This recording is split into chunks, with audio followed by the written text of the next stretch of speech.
Buenos días, buenas tardes o buenas noches. Ya sea la hora que usted esté escuchando este audio, soy su hermano Roberto Bazán y quiero compartir con ustedes una palabra de que he aprendido.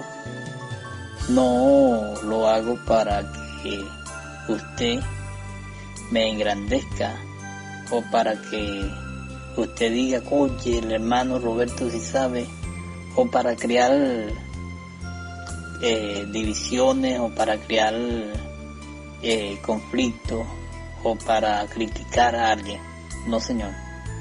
Ese no es el motivo de esta palabra.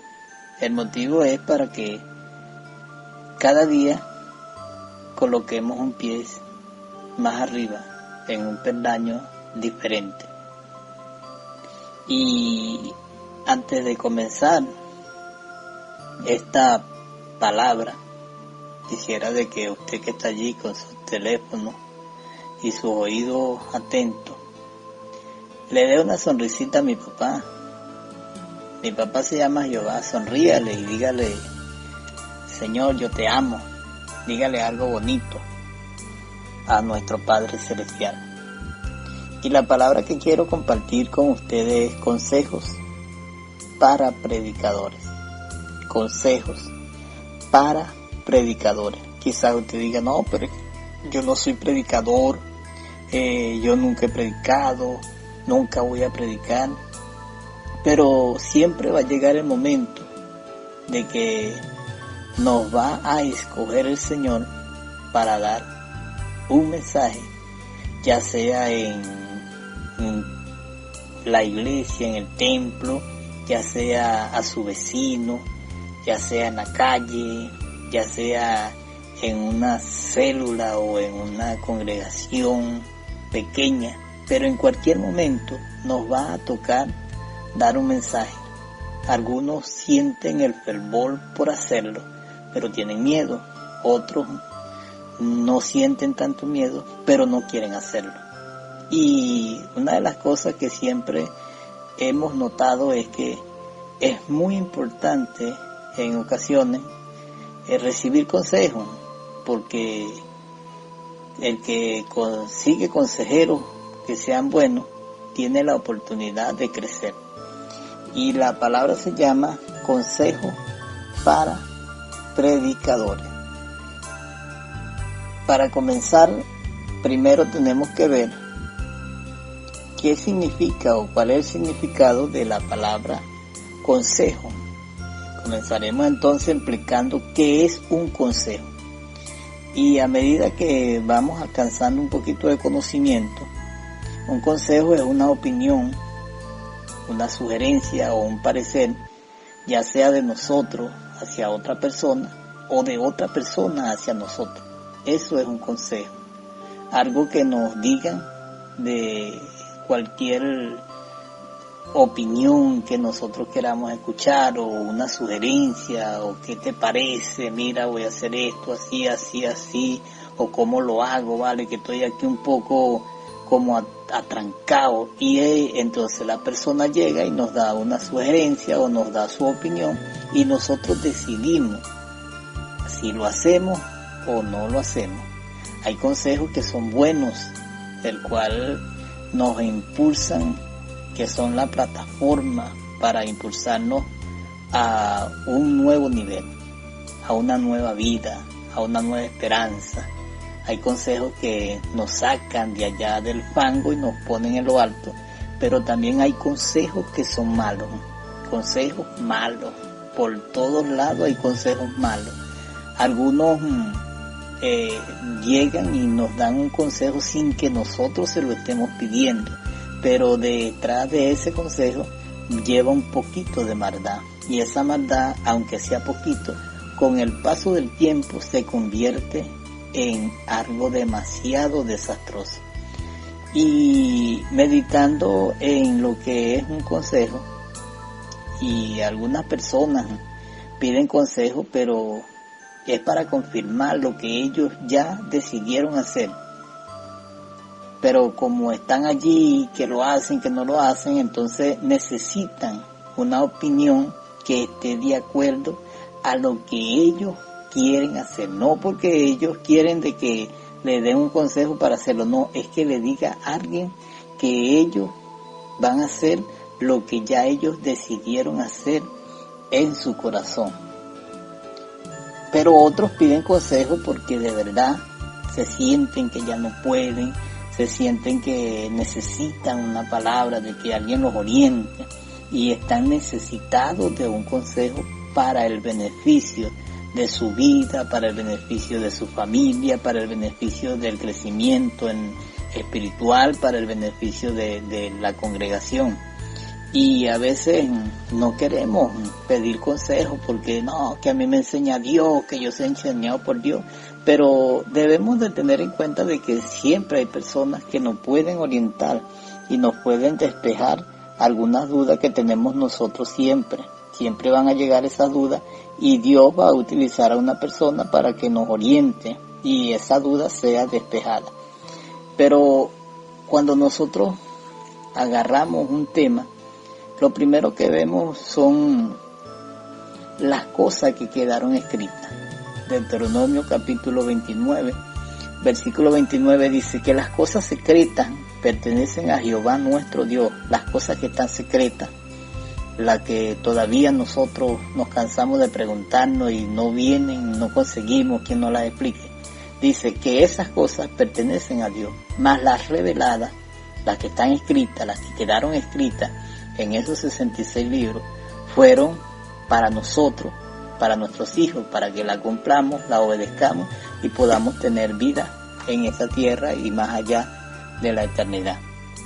Y hablando de la Biblia, vemos de que la Biblia también habla de personas que fueron consejeras, de personas que pidieron consejo, y una de las historias que nos lleva a convivir o a meternos de lleno en este tema es Primera de Reyes, capítulo 12, en el versículo 6, muestra la historia bíblica que dice allí que entonces el rey Roboam pidió consejo a los ancianos que habían estado delante de Salomón su padre cuando vivía, y dijo: ¿cómo aconsejáis vosotros que responda a este pueblo?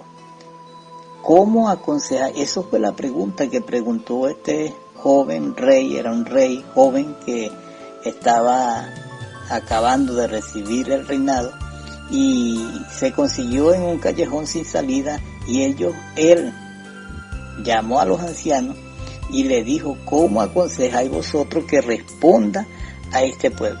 Si se estudia la historia, vemos que ¿a quién más podían ir este joven?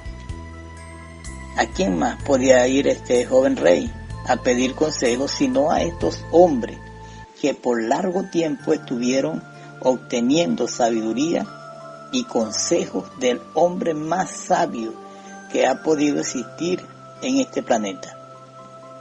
Pero vemos que este hombre no apreció el consejo de los ancianos y buscó jóvenes que lo aconsejaran, y decidió hacer lo que los jóvenes le dijeron. Y observamos como el reino en ese tiempo fue dividido, porque aquel joven rey siguió el consejo de los jóvenes. Y yo siempre, cuando veo esta historia o predico de esta historia, a veces pregunto si este muchacho ya había decidido en su corazón hacer lo que él iba a hacer, ¿por qué llama a los ancianos? Y aquí está lo que les dije al principio. Este muchacho o este joven rey quería de que los ancianos le dijeran lo que ya él tenía en su corazón hacer. Pero como los ancianos no son ancianos por ser ancianos, sino porque ya han alcanzado un alto conocimiento y una alta posición, entonces le dijeron lo contrario a lo que él estaba allí.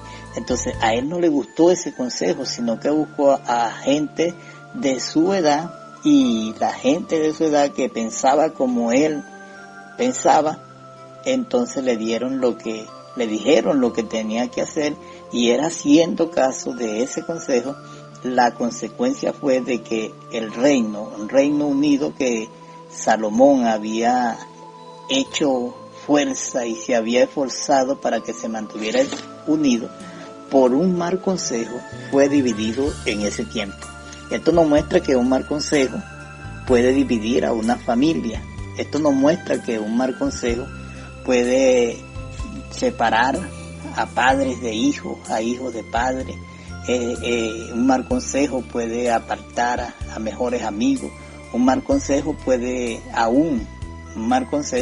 hacer de que una pareja de largos tiempos conviviendo como un matrimonio puedan llegar a divorciarse por un mal consejo. Es por eso que nosotros debemos ser sabios y hacer lo que dice la Biblia, escudriñarlo todo, retener lo que es bueno y apartarse lo que es malo. Como el tema no es del reino dividido, en aquel entonces el tema es consejo para predicadores. Pero quise agarrar este pedacito de Biblia para que nosotros veamos de las consecuencias que puede causar cuando nosotros atendemos a un mal consejo. Y hablando de consejos para predicadores, antes de que nosotros ejerzamos la función o el arte de predicar, es muy importante conocer la historia de la predicación cristiana. La predicación cristiana ha sido una etapa de sube y baja. Y quizás usted dice, ¿cómo así?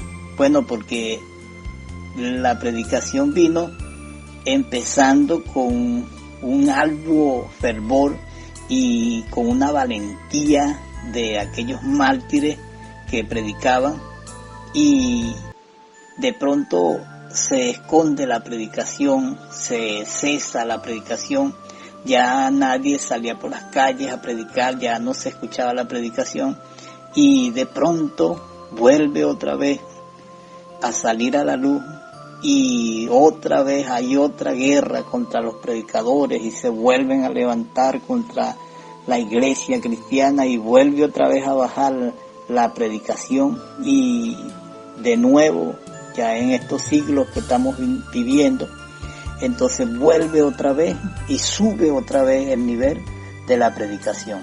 Por eso digo que ha sido etapa de sube y baja la predicación cristiana.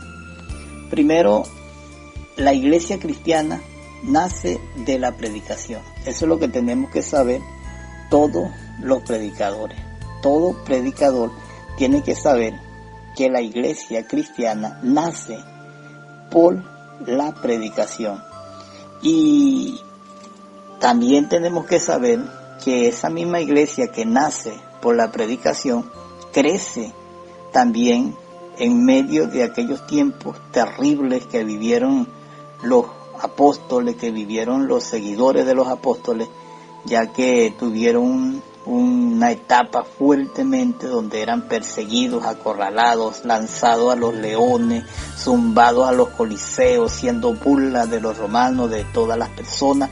Mas sin embargo ellos siguieron el trabajo de predicar, y eso hizo que la iglesia creciera y se mantenga hasta hoy. Esa misma iglesia que nace con la predicación y que crece con la predicación de los apóstoles, de los discípulos de los apóstoles, esa misma iglesia se mantiene hoy y se alimenta con la predicación. Escuche bien, la iglesia que hoy todavía está aquí en la tierra se alimenta con la predicación. Por eso es que la predicación, el mensaje de la palabra del Señor en cualquier reunión, es lo más importante. En cualquier culto, lo más importante de ese culto es la predicación. La adoración es buena, la alabanza es buena, los testimonios son buenos, pero la predicación es lo más importante que hay en cualquier culto, en cualquier reunión cristiana.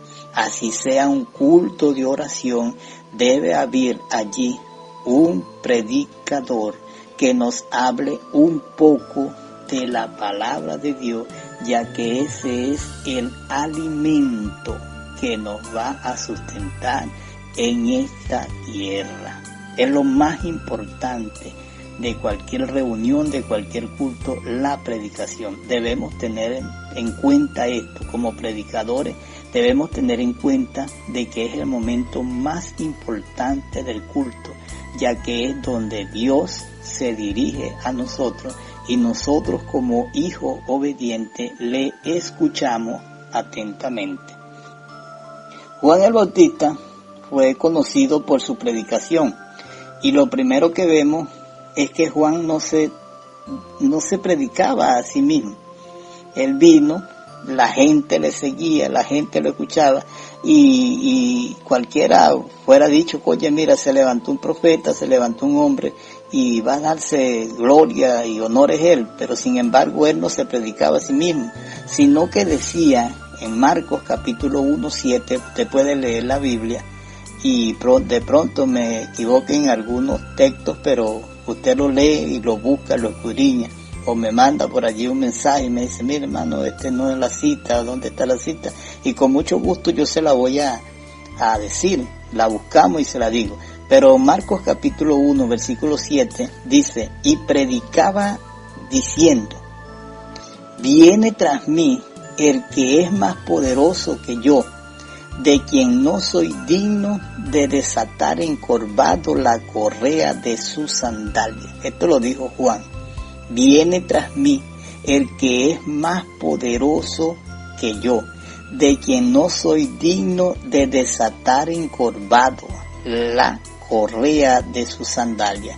Lo que quiere decir Juan allí, que detrás de él venía alguien que hasta para desatar su correa de la sandalia había que arrodillarse. Dice que este hombre hablaba estas cosas, daba su mensaje y predicaba este mensaje. Ahora, una de las cosas que siempre hemos tenido es que Juan tenía un mensaje fuerte, y siempre se ha dicho que Juan tenía un carácter tremendo, pero es que cada quien tiene su mensaje, el mensaje que Dios le ha puesto en sus labios. No es el que yo quiero predicar, que yo quiero predicar como Juan, que yo quiero predicar como Pedro, que yo quiero predicar como Pablo.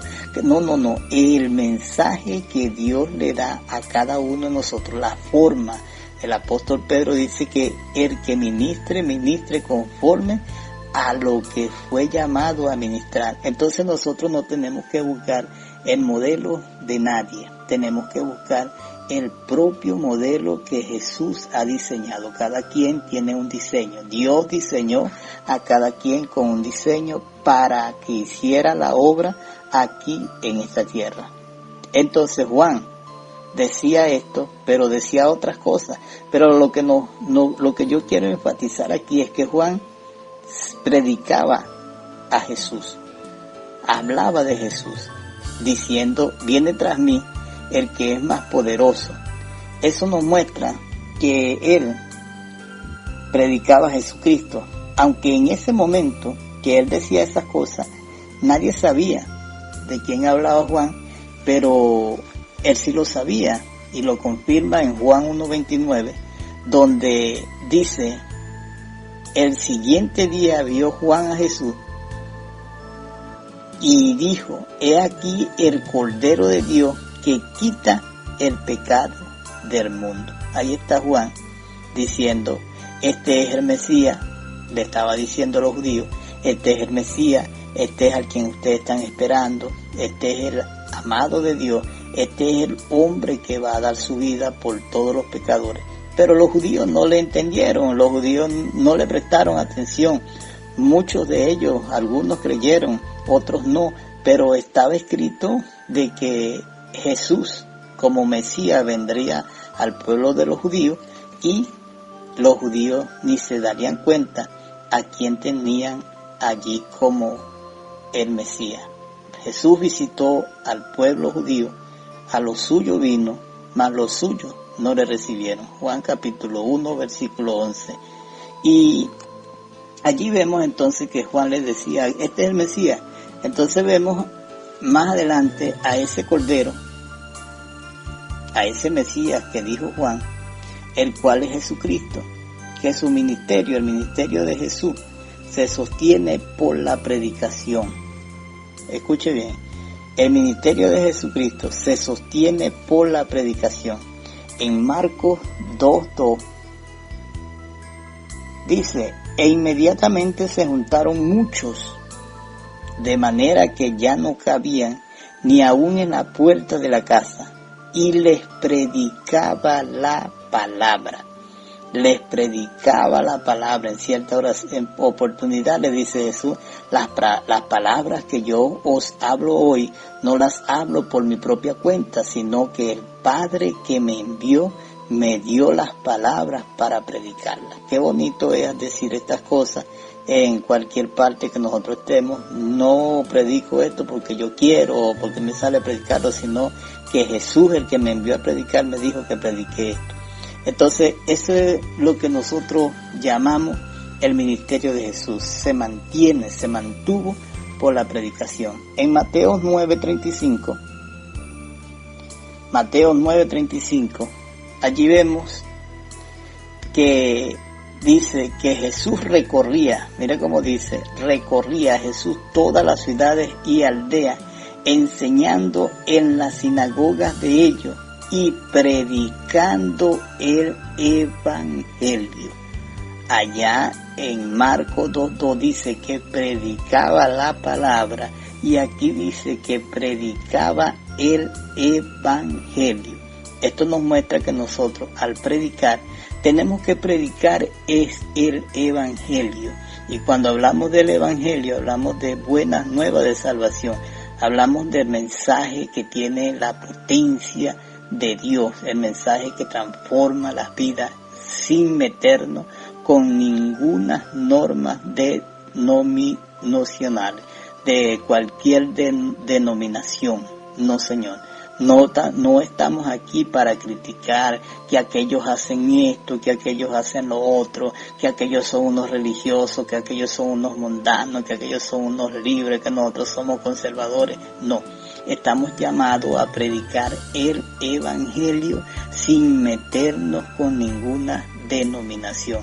En ocasiones, en cualquier parte que nosotros estemos predicando, se viene la palabra y hablamos de algunas cosas que hacen las sectas satánicas o las sectas de demonios o las sectas falsas, las falsas doctrinas. Entonces allí tenemos nosotros que tener el tacto para hablar de estas cosas sin herir a los que nos están escuchando, porque eso acarrea consecuencias más adelante, acarrea crítica.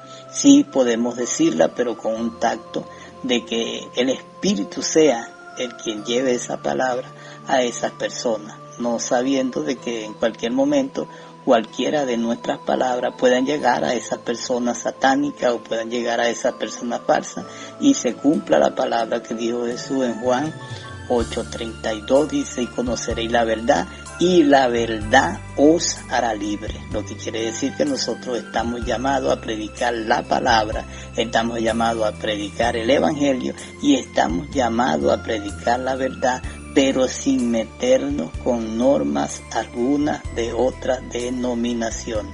El que va a juzgarnos a nosotros se llama Dios. Si estos hacen aquello y si aquellos hacen lo otro, nosotros no nos metamos con esto. Vamos a predicar el evangelio. Allí vemos en Mateo 9:35, allí vemos a Jesús predicando el evangelio y pasó 3 años y un poco más predicando. Ese era el trabajo de Jesús, predicar, enseñar. En la cruz, da su última predicación. 7 predicaciones podemos sacar de los 7 mensajes que da Jesús estando clavado en la cruz. Es por eso que yo digo que el último púlpito que usó Jesús es el perdaño que tenía, donde casi podía afincar sus dedos de los pies. Allí ese fue el último púlpito que usó Jesús. Nosotros a veces queremos usar púlpito de porcelana, queremos usar púlpito de cerámica, queremos usar púlpitos bien adornados por todos lados y queremos hacer tantas cosas. Eso no es malo, pero si nosotros nos vamos a la Biblia, vemos que el púlpito de Jesús era el polvoriento camino de una aldea al otro lado, era una barca, era el monte de los olivos, y por último utilizó el peldaño de una cruz. Allí vemos a Jesús. Jesús muere allí en la cruz y resucita. Y después que resucita, les predica a sus discípulos por 40 días. No se quedó quieto Jesús, ni se quedó mudo. Lo mataron, resucitó y le da las últimas instrucciones a sus discípulos. ¿Qué quiere decir? Que le seguía predicando por 40 días. Y cuando ya está a punto de irse para su trono, el trono que él un día dejó allá con su padre, los ángeles, allá arriba, y decidió venir a morir por todos nosotros los pecadores, está a punto de volver a tomar su reino allá arriba, su trono, a la diestra de Dios Padre. Pero antes de irse, él les dice a sus discípulos, en Marcos 16:15, y por todo el mundo y predicar el evangelio a toda criatura. Esto nos muestra que Jesús quiere que el evangelio sea predicado en todo el mundo, porque esto es lo que le pondrá el fin a toda esta tierra, el evangelio. Jesús dijo, prediquen a todo el mundo. Predique y por todo el mundo y predicar el evangelio a toda criatura, que no se vaya a quedar nadie sin escuchar el evangelio, porque esto es lo que va a poner el fin a este mundo. Dice allí que Jesús los manda a predicar por todo el mundo. Ahora la pregunta es, ¿cuánto falta para que el evangelio sea predicado en los rincones más escondidos que están en esta tierra? ¿Cuánto faltará? La respuesta es fácil. Yo se la puedo decir ahorita con toda la responsabilidad. Falta poco para que se cumpla Mateo capítulo 24, versículo 14, que dice, y será predicado el evangelio del reino en todo el mundo para testimonio a todas las naciones, y entonces vendrá el fin.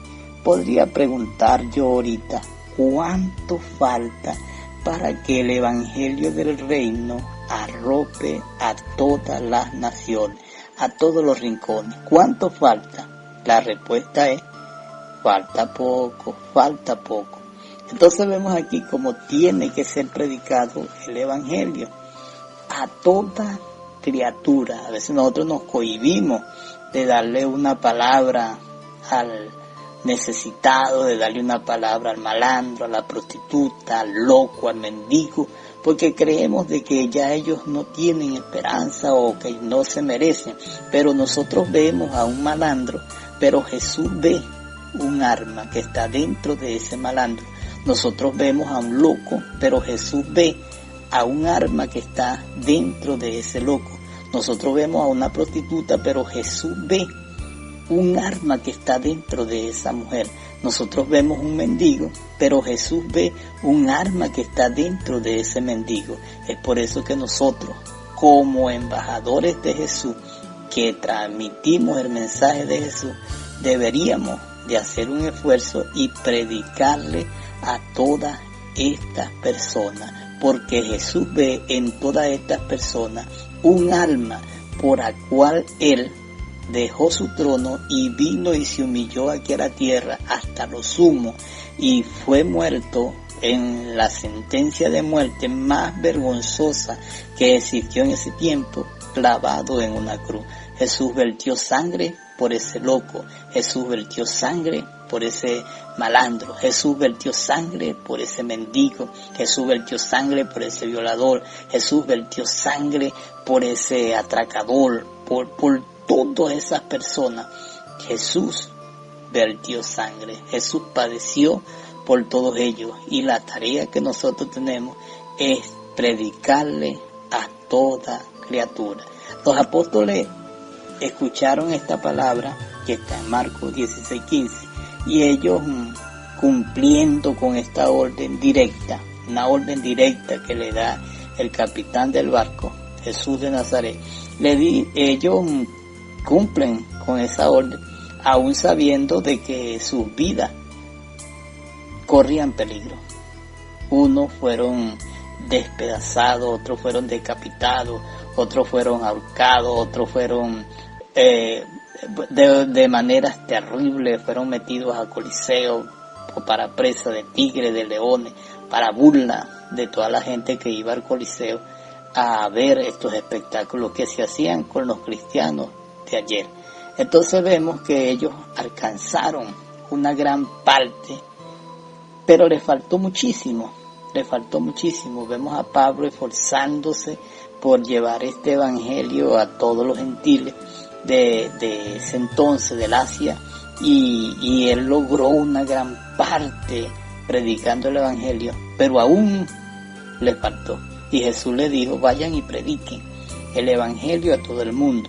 Lo que quiere decir que hoy no está Pedro, no está Juan, no está Pablo, no está Santiago, no está el otro ni el otro, pero estamos tú y yo, que debemos de seguir el ministerio de la predicación de la palabra de Dios, tanto para la iglesia, para que sea confortada, para que sea edificada, para que sea crecida en estos tiempos terribles que estamos viviendo, como para los que están afuera y puedan alcanzar la salvación.